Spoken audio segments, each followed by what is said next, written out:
Welcome to Forbes Newsroom. Joining me now is Zach Everson, a staff writer here at Forbes. Zach, thank you so much for joining me.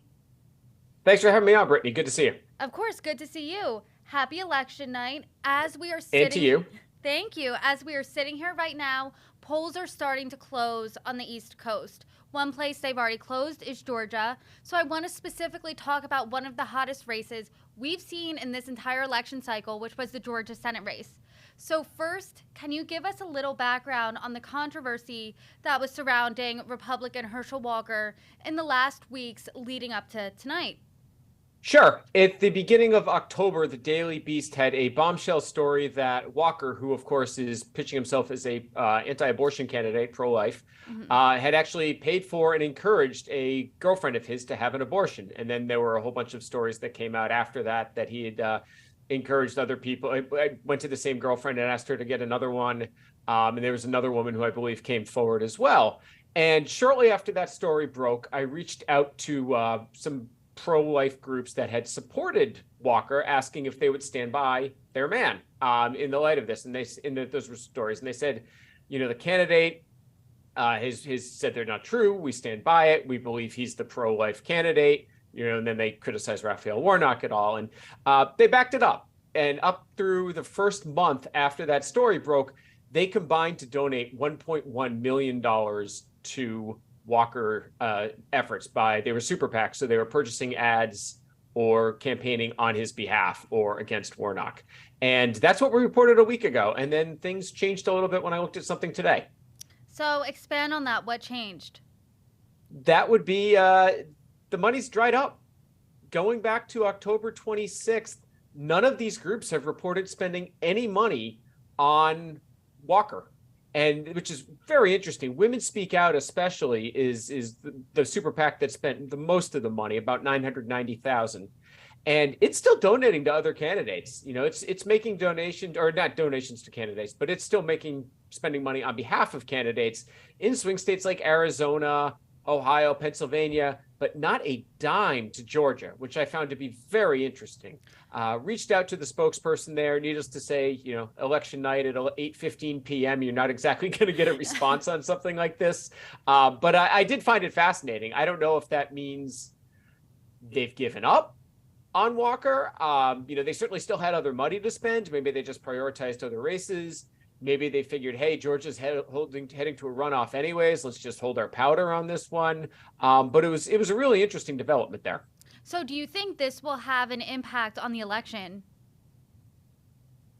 In Georgia, what wouldn't have an impact on the election? I mean, this is going to be a razor tight race. And yeah, I mean, they had spent $1 million in the course of a month on him. So, if they kept spending at that rate, it would have been another $150,000, $200,000 on behalf of Walker. I mean, that's a lot of ad time, Facebook ads, canvassers going door to door. And that didn't happen.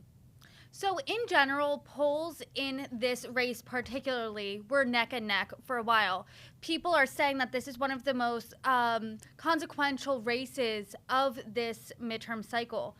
So do you think that the abortion allegations against Herschel Walker, which he did deny, had a major impact on him as a candidate? Again, I mean, we're looking at the margins on this, where so many people were going to vote for Warnock no matter what, or so many people are going to vote for Walker no matter what, as we've seen with all of those anti-abortion groups that stood by him. But, if you're looking at, a CNN poll just showed that a lot of Georgia voters were really valuing the character and the consistency of these candidates. And if that's something you're going on and you are sincerely undecided, voting for a guy because he's anti-abortion when in fact it been reported he paid for one might be what caused you to go for third choice or just leave it blank or vote for Warnock. And is this type of thing unprecedented where there have been these egregious allegations against the candidate, but those groups that are against what those allegations are still back the candidate up? I can't think of an example off the top of my head that comes out like this. I mean, I think it's one of these things we've looked at over the evolution of politics in the United States over the last 20, 30 years, where something like that used to be the kiss of death. And now it's not. If you're our guy, you're our guy. It's the same as with a sports team that we're going to root for you no matter what. And it didn't seem to matter this time, unless, again, it stopped in the last few weeks. So maybe it eventually did. So, in this election, we saw for voters a lot of the times the top issue was both either inflation or the economy. Do you think, let's say the economy was in better shape today heading into the elections, do you think that these types of allegations would be the kiss of death to Herschel Walker or a candidate like that? No, I mean, I think especially when he's well known, he raised a lot of money, he already had Trump's support. We find it very difficult these days to walk back opinions we've made in public.